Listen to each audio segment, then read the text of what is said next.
Welcome to Rajasthan GK training. दोस्तों स्वागत है आप सभी एनिमल अटेंडेंट पशु परिचर भर्ती परीक्षा 2023-24 की तैयारी करने वाले सभी अभ्यर्थियों का राजस्थान जीके ट्रेनिंग के यूट्यूब चैनल पर। दोस्तों ये अपना राजस्थान जीके का स्पेशल पशु परिचर वालों के लिए 15वां राजस्थान जीके का मॉडल पेपर है। अगर आपने अभी तक 14 मॉडल पेपर अभी तक नहीं देखे तो नीचे डिस्क्रिप्शन बॉक्स में लिंक दिया गया है प्लेलिस्ट का। प्लेलिस्ट बनी हुई है, जाकर सभी मॉडल पेपर को एक बार देख लीजिए और फिर पुनः इस मॉडल पेपर की तरफ अग्रसर हुई।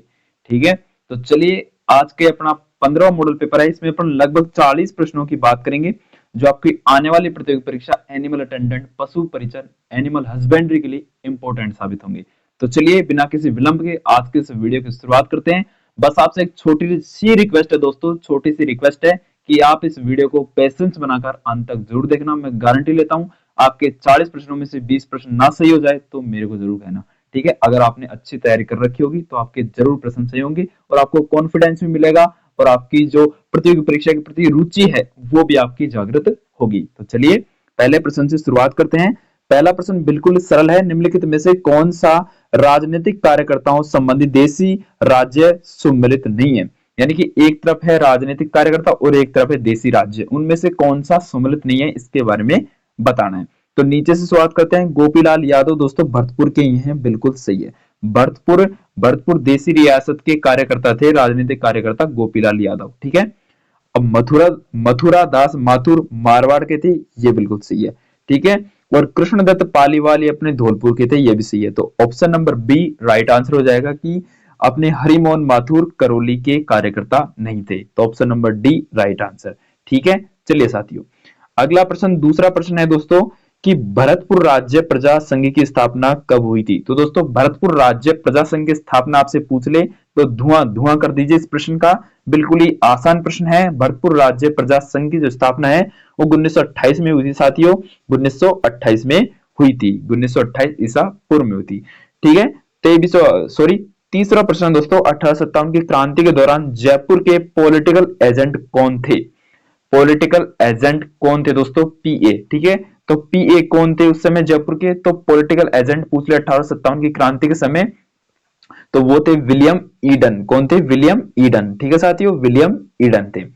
चलिए चौथा प्रश्न है दोस्तों, चौथा इंपॉर्टेंट प्रश्न है कि 1818 ईस्वी में कंपनी की ओर से, मतलब ईस्ट इंडिया कंपनी की ओर से राजपूत राज्यों से संधि करने वाला अधिकारी कौन था। तो 1818 ईस्वी में कंपनी यानी कि ईस्ट इंडिया कंपनी की ओर से राजपूत राज्यों से संधि करने वाला अधिकारी कौन था।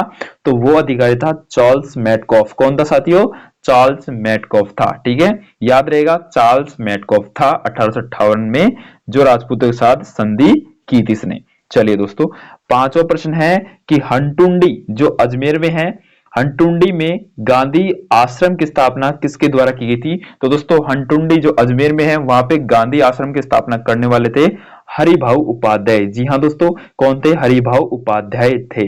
ठीक है, चलिए साथियों छठा प्रश्न है, बिल्कुल ही सरल प्रश्न है। विजय सिंह पथिक ने किस समाचार पत्र के माध्यम से बिजोलिया किसान आंदोलन का प्रचार पूरे भारत में कर दिया था। तो बिजोलिया किसान आंदोलन राजस्थान का सबसे लंबा चलने वाला आंदोलन दोस्तों, और इसका प्रचार प्रसार करने वाले थे कौन थे, विजय सिंह पथिक। और किस समाचार पत्र के माध्यम से इन्होंने प्रचार प्रसार किया था, तो वो था प्रताप समाचार पत्र। जी हाँ दोस्तों, प्रताप समाचार पत्र के माध्यम से इन्होंने इसको बढ़ावा दिया था।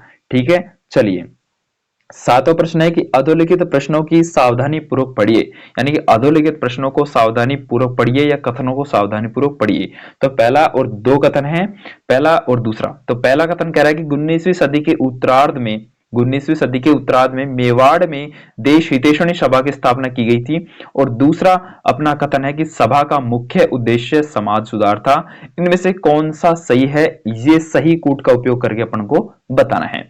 तो सही कूट का इस्तेमाल करते हुए बताना है कि कौन सा इनमें सही है। केवल कथन फर्स्ट सत्य है, नहीं ऐसा भी नहीं है। ठीक है, केवल कथन सेकंड सत्य है, ये भी नहीं है। ठीक है, तो अब और ऑप्शन अपने ये रहे साथियों, और कह रहा है न तो एक और न ही दो सत्य है, ये भी नहीं है। यानी कि ये दोनों कथन क्या है, सत्य है दोस्तों, दोनों कथन ही क्या है, सत्य है। ठीक है, याद रहेगा। चलिए साथियों अब बात करते हैं अगले प्रश्न की। 1857 की क्रांति से संबंधित है। 1857 क्रांति में अंग्रेज एवं जोधपुर राज्य की संयुक्त सेना को किसने पराजित किया था? तो 1857 की क्रांति में अंग्रेज एवं जोधपुर राज्य की जो संयुक्त सेना थी दोस्तों, उसको परास्त करने वाले थे ठाकुर कुशाल सिंह। कौन थे? ठाकुर कुशाल सिंह। ठीक है, चलिए साथियों, नवा प्रश्न है कि निम्नलिखित ठिकानों में से किसने चौरी कर लगाया था? तो चौरी कर लगाया था किसने? चौरी एक टैक्स होता था दोस्तों, और वो लगाने वाले कौन थे? किस ठिकाने के जागीरदार थे जिन्होंने चौरी कर लगाया था? और वो थे दोस्तों अपने बिजोलिया के। ठीक है, कौन थे? बिजोलिया के। ठीक है, तो इसलिए तो बिजोलिया आंदोलन हुआ था चौरी कर के माध्यम से ही। ठीक है, चौरी कर को हटाने के लिए ही बिजोलिया आंदोलन की शुरुआत हुई थी।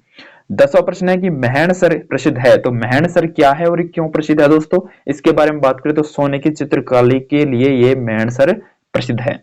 चलिए, 11वां प्रश्न है साथियों, 11वां इंपॉर्टेंट प्रश्न है कि शिक्षा संत के रूप में प्रसिद्ध स्वामी केशवानंद का जन्म कहां हुआ था? तो शिक्षा संत है दोस्तों, प्रसिद्ध शिक्षा संत अपने स्वामी केशवानंद जी का जन्म आपसे पूछ ले कहां पे हुआ था?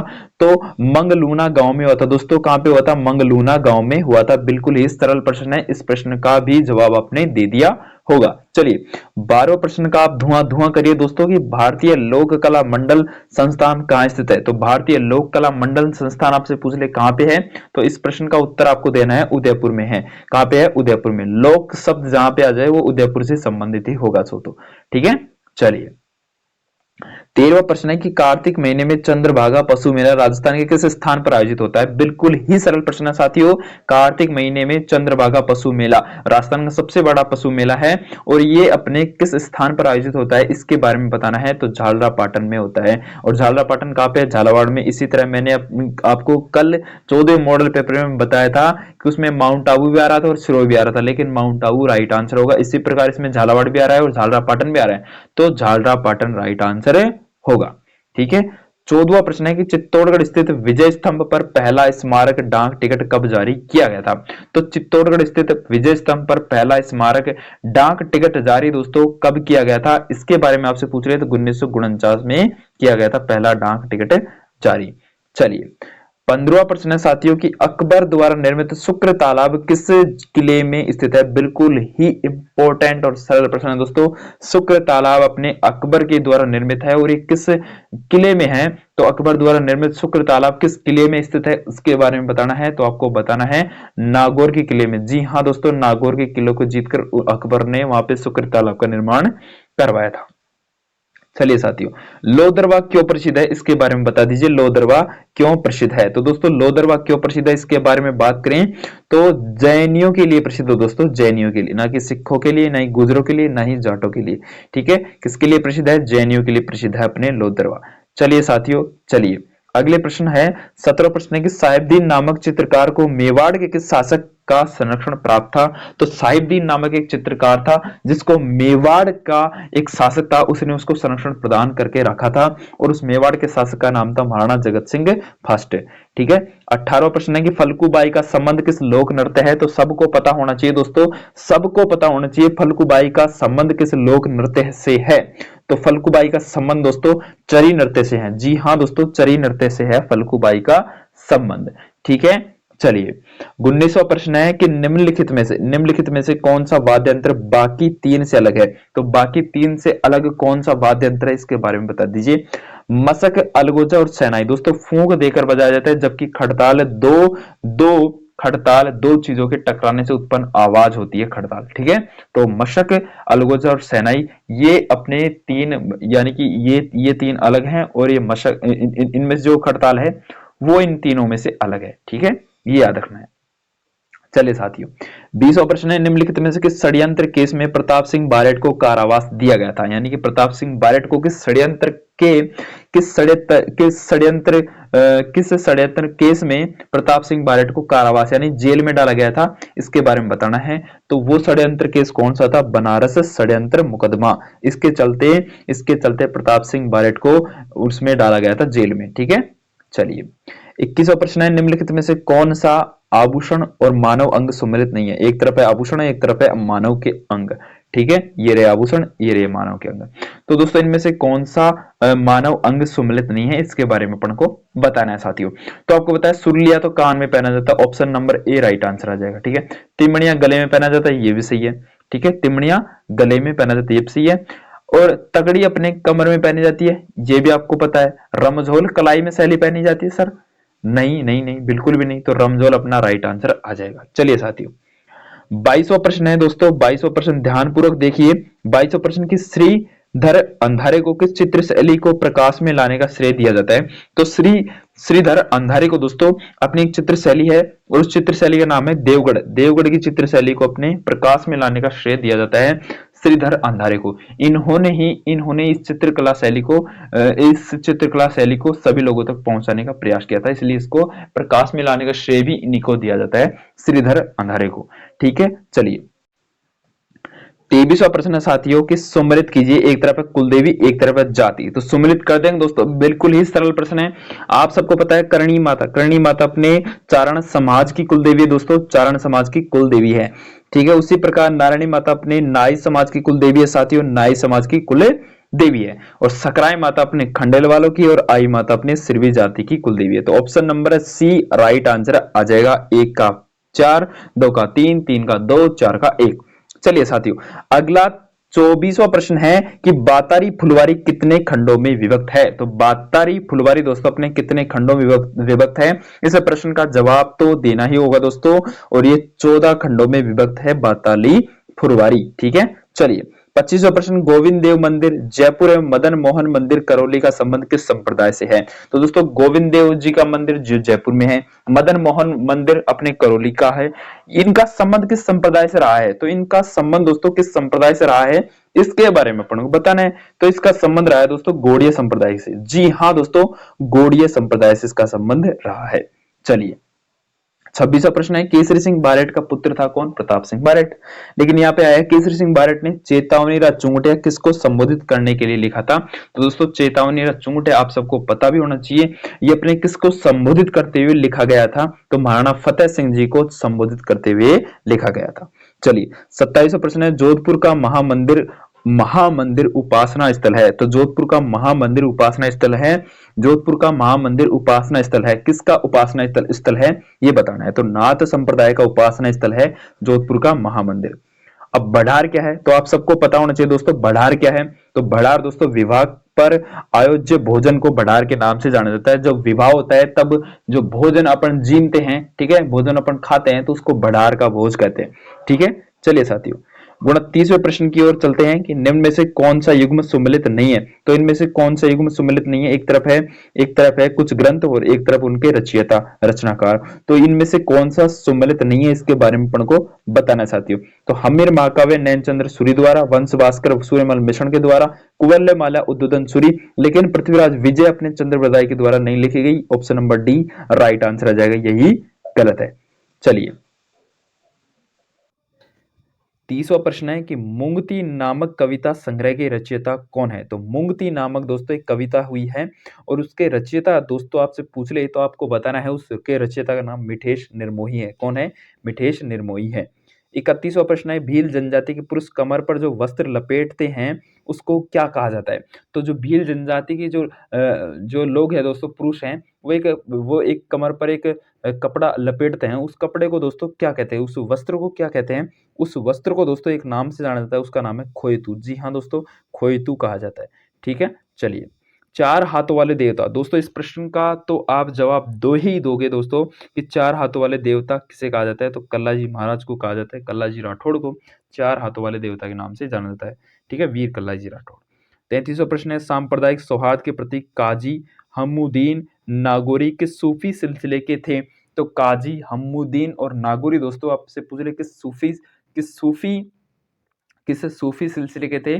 तो सुहरवादी सूफी सिलसिले के थे अपने काजी हमुद्दीन और नागौरी। ठीक है, यानी कि इनका कोई गोत्र वगैरह होता था। ठीक है, चलिए 34वां प्रश्न है कि मलिक शाह की मस्जिद कहाँ स्थित है? तो मलिक शाह की मस्जिद आपसे पूछ रहे कहाँ पे है? तो जालोर में है साथियों। ठीक है, कहाँ पे है? जालोर में है।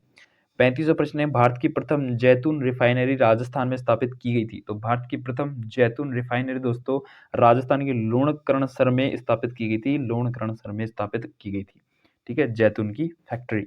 चलिए, 36वां प्रश्न है, निम्नलिखित में से राजस्थान के किन जिलों के समूह मुख्यतः कछारी मिट्टी पाई जाती है। तो इनमें से कौन से जिले में कछारी मिट्टी पाई जाती है, इसके बारे में अपन को बताना है। तो किस जिले में पाई जाती है कछारी मिट्टी, ये बता दीजिए साथियों आप। तो कोटा बूंदी में ही पाई जाएगी कछारी मिट्टी। तो ठीक है, कछारी मिट्टी कोटा बूंदी में ही पाई जाएगी।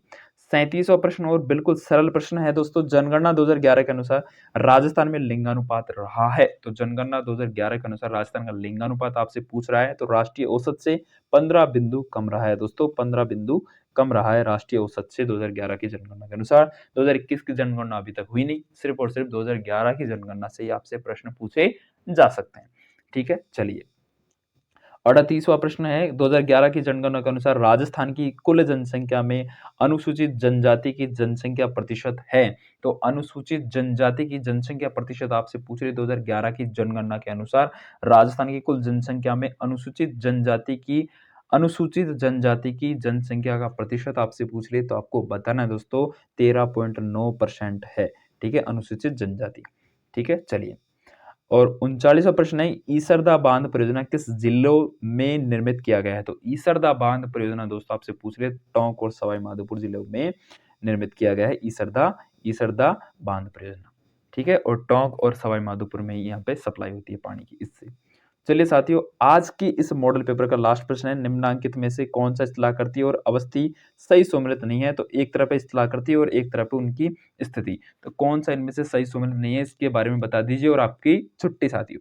तो उड़िया का पठार माउंट आबू में है, बिल्कुल, ये क्या सही है क्या, बिल्कुल सही है। ठीक है, भाकर पूर्वी सिरोही में है, बिल्कुल सही है। लसाड़िया पठार राजसमंद का है, लेकिन लसाड़िया पठार राजसमंद में नहीं है, यही अपना गलत आ जाएगा, यही अपना ऑप्शन नंबर सी ही अपना राइट आंसर आ जाएगा।